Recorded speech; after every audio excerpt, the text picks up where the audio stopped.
Bismillahirrahmanirrahim. Assalamualaikum warahmatullahi wabarakatuh. Syukur alhamdulillah kita bisa berjumpa lagi di channel ini. Salawat dan salam selalu dan tetap tercurahkan kepada junjungan kita Nabi besar Muhammad sallallahu alaihi wasallam. Allahumma sholli ala sayyidina Muhammad wa ala ali sayyidina Muhammad. Harapan dan doa saya, semoga saudaraku semuanya selalu diberikan kesehatan, dilapangkan rezekinya, diampuni dosa-dosanya, dan dipanjangkan umurnya. Amin ya rabbal alamin.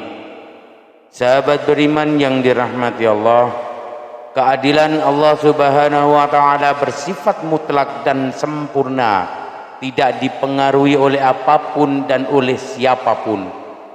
Segala yang Allah ciptakan mempunyai kelebihan dan kekurangan. Itu semua sudah diperhitungkan oleh Allah dengan maha. Semua yang Allah ciptakan sesuai dengan kodrat dan jenis makhluk tersebut, baik manusia, hewan, malaikat, tumbuhan, dan jin sekalipun mempunyai kelebihan dan kekurangan. Setan yang ingkar kepada Allah subhanahu wa ta'ala menjadi makhluk yang menyesatkan, dan tipu daya mereka akan terus dilakukan dengan tujuan menjerumuskan manusia ke lembah kemaksiatan. Makhluk ini digambarkan memiliki kekuatan yang besar untuk mengembangkan keimanan seseorang. Dikisahkan bahwa setiap hari mereka mengirim pasukan untuk menggoda manusia agar berbuat kejahatan. Meski terlihat begitu kuat, namun hakikatnya setan dan tipu dayanya bersifat lemah. Hal ini disebutkan dalam Al-Quran dan hadis-hadis yang diriwayatkan Nabi Muhammad SAW. Dengan mengetahui kelemahan ini, manusia diharapkan bisa menjauhkan dari godaan setan dan jin. Berikut 6 hal yang dapat melemahkan setan dan jin. Yang pertama, orang-orang soleh yang beriman kepada Allah. Hal ini dijelaskan dalam Al-Quran, dan ketika setan berdialog dengan Allah subhanahu wa ta'ala, yang artinya iblis berkata, "Ya Tuhanku, oleh sebab itu engkau telah memutuskan bahwa secara pasti aku akan menjadikan mereka memandang baik perbuatan maksiat di muka bumi, dan pasti aku akan menyesatkan mereka semuanya, kecuali hamba-hamba engkau yang makhlis di antara mereka." Quran surah Al-Hijr ayat 39 dan 40. Ahli tafsir mengatakan bahwa ayat tersebut menerangkan setan itu dapat menguasai manusia karena dosa-dosa yang dilakukan. Namun ketika manusia melakukan hal-hal yang baik dan beramal soleh, maka mereka akan takut dan dengan sendirinya meninggalkan mereka. Yang kedua, keteguhan iman Umar bin Khattab. Setan dan jin juga sangat takut dengan salah satu sahabat, yaitu Umar bin Khattab radhiyallahu anhu. Di dalam sebuah riwayat dijelaskan bahwa jika setan dan jin berjalan dan harus berpapasan dengan Umar, maka mereka memilih jalan lain. Mereka tidak berani jika harus berhadapan dengan Umar bin Khattab radhiyallahu anhu. Hal ini disebabkan karena Umar betul-betul memegang ajaran agamanya dengan benar, serta menancapkan keimanannya dengan tangguh. Hal ini membuat setan ketakutan dan membuat mereka lari. Dalam sebuah hadis Rasulullah sallallahu alaihi wasallam bersabda kepada Umar, "Sesungguhnya setan sangat takut olehmu, wahai Umar." Hadis riwayat Tirmizi.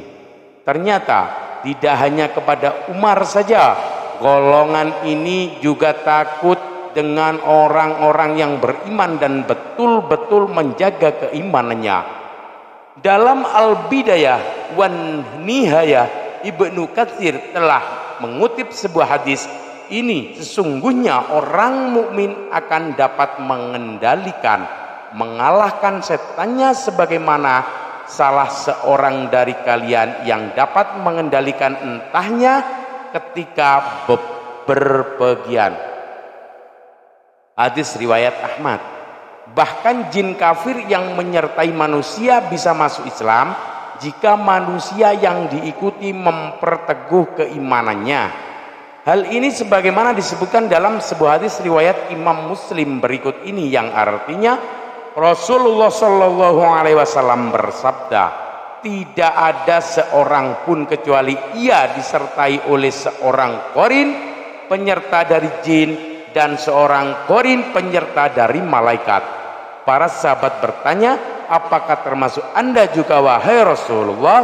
Beliau menjawab, ya, termasuk saya, hanya saja Allah menolong saya sehingga jin itu masuk Islam dan tidak pernah menyuruh saya kecuali untuk kebaikan. Hadis riwayat Muslim.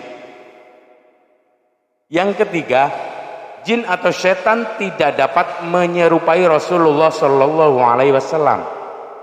Kelemahan setan dan jin lainnya adalah tidak dapat menyerupai rupa Rasulullah Shallallahu Alaihi Wasallam, sehingga jika seseorang bermimpi bertemu dengan Rasulullah Shallallahu Alaihi Wasallam dan memiliki ciri-ciri sesuai dengan literatur yang menggambarkan Nabi Allah ini, maka hal itu benar-benar Rasulullah. Dalam hadis sahih dikatakan, yang artinya Rasulullah Shallallahu Alaihi Wasallam bersabda, barang siapa yang bermimpi melihat aku, maka dia sungguh telah melihatku, karena setan tidak dapat menyerupaiku. Hadis riwayat Muslim. Yang keempat, tidak bisa melewati batas langit.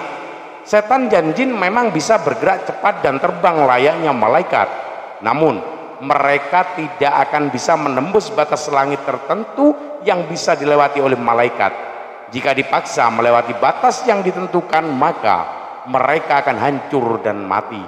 Setan dan jin tidak dapat mengetahui dan mencuri informasi dari langit, sehingga apa yang dibisikkan ke tukang-tukang ramal dan dukun adalah kebohongan semata. Yang kelima, pintu yang ditutup dengan menyebut nama Allah. Setan dan jin juga tidak bisa memasuki pintu yang ditutup dengan menyebut nama-nama Allah. Dalam sebuah hadis Rasulullah Shallallahu Alaihi Wasallam bersabda, yang artinya, tutuplah pintu-pintu dan sebutlah nama Allah ketika menutupnya, karena setan tidak akan membuka pintu yang sudah terkunci dengan menyebut nama Allah. Tutuplah, jagalah tempat air minum dan bejana-bejana kalian sambil menyebut nama Allah, meskipun kalian hanya menyimpan sesuatu di dalamnya, dan ketika hendak tidur matikanlah lampu-lampu kalian. Hadis riwayat Muslim. Yang keenam, jin takluk kepada Nabi Sulaiman. Di antara mujizat Nabi Sulaiman adalah dapat menaklukkan jin dan setan, sehingga semuanya dapat bekerja atas perintahnya. Hal ini sebagaimana ditegaskan dalam Al-Quran berikut ini. Dalam Quran surat As-Sad ayat 36 dan ayat 38, kemudian kami tunjukkan kepadanya angin yang berhembus dengan baik menurut kemana saja yang dia kehendaki, dan kami tunjukkan pula kepadanya setan-setan semuanya ahli bangunan menyelam dan setan yang lain yang terikat dalam belenggu. Quran surat Sad ayat 36 dan 38. Mujizat ini diberikan kepada Nabi Sulaiman sebagai pengabulan atas doanya yang mengatakan, dan berikanlah kepadaku kerajaan yang tidak diberikan kepada seorang setelahku. Quran surat Sad ayat 35. Doa Nabi Sulaiman ini menyebabkan Rasulullah tidak jadi untuk mengikat jin yang datang melempar anak panah ke muka beliau. Dalam sebuah hadis Muslim dikatakan dari Abu Darda berkata, suatu hari Rasulullah Shallallahu Alaihi Wasallam bangun. Tiba-tiba kami mendengar Rasulullah mengatakan, aku berlindung kepada Allah darimu. Kemudian Rasulullah Shallallahu Alaihi Wasallam berkata, Allah telah melaknatnya sebanyak 3 kali. Rasulullah lalu menghamparkan tangannya seolah-olah beliau sedang menerima sesuatu. Ketika Rasulullah selesai sholat, kami bertanya, wahai Rasulullah, kami mendengar Anda mengatakan sesuatu yang belum pernah kami dengar sebelumnya. Kami juga melihat Anda membukakan kedua tangan Anda. Rasulullah menjawab, barusan iblis musuh Allah datang membawa anak panah api untuk ditancapkan ke muka saya. Lalu saya berkata, aku berlindung kepada Allah dari ini sebanyak 3 kali. Kemudian saya juga berkata, Allah telah melaknatmu dengan laknat yang sempurna sebanyak 3 kali. Kemudian saya bermaksud untuk mengambilnya seandainya saya tidak ingat doa saudara kami Sulaiman, tentu saya akan mengikatnya kemudian menjadi mainan anak-anak penduduk Madinah. Sahabat beriman yang dirahmati Allah, demikianlah 6 hal yang membuat setan dan jin lemah.